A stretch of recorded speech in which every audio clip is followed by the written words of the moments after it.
and reached down for it. It was a small stone, almond-like in size and smooth to the touch. It lay gleaming in his palm, illuminated by the rays of the late afternoon sun. Many times afterwards, Thomas wondered how the stone came to be there, and why he should have been the one to find it.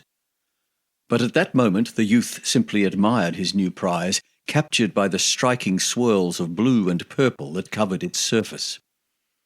He turned it over slowly in his hand. Then he tossed it into the air once, twice, before dropping it carefully into the leather pouch at his belt. Retying the drawstring, he set off once again for home. As the road drew him closer to the river, the orderly strips of cultivated land and clusters of cottages to his left began to fall away. Off in the distance he caught a glimpse of grey stone towers rising majestically over barren foothills.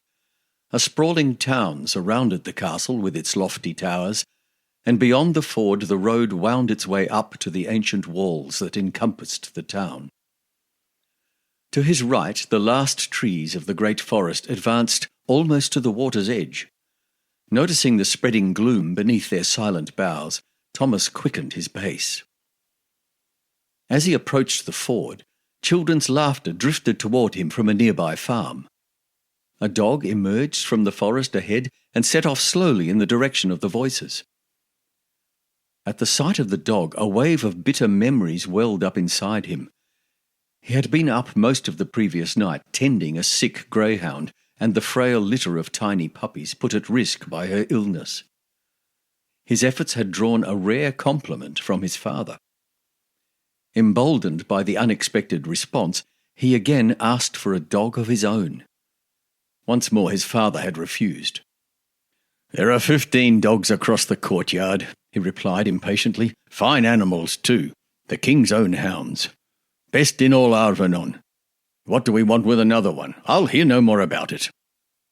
Thomas sensed that this time the decision was final. His father would never understand. It didn't matter if there were 50 hounds across the courtyard. They belonged to the king. They were fine animals, to be sure, but they would never compare with any one of their lesser cousins if it only belonged to Thomas Stablehand. He grimaced and returned his attention to the animal ahead.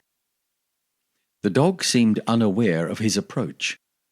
In fact, there was something peculiar about its gait and the way it hung its head. It wasn't unusual to see underfed, unkempt mongrels about the town, but farm dogs mostly fared better, and plenty of small game inhabited the forest at that season.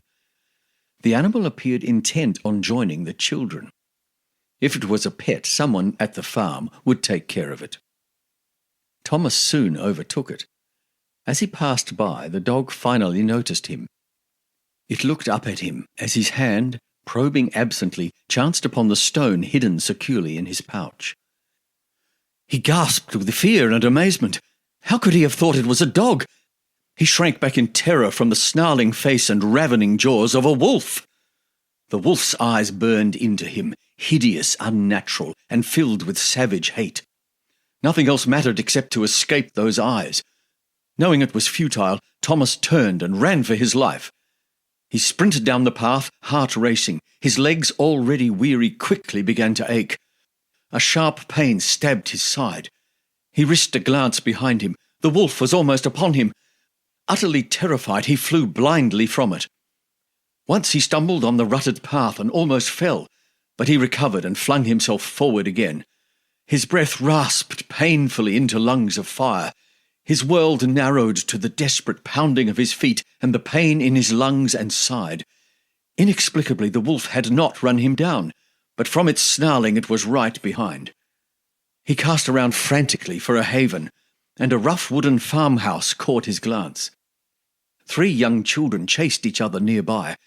Their carefree laughter snapped him out of his mindless terror.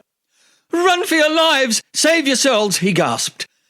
Startled, the children stopped playing and looked up. They were not going to move in time. For a moment Thomas forgot his own fear. Hoping to draw the wolf away, he veered toward a small barn, shouting and waving his arms to keep its attention. At first the wolf continued to pursue him. Then abruptly it came to a halt, turning its slavering muzzle.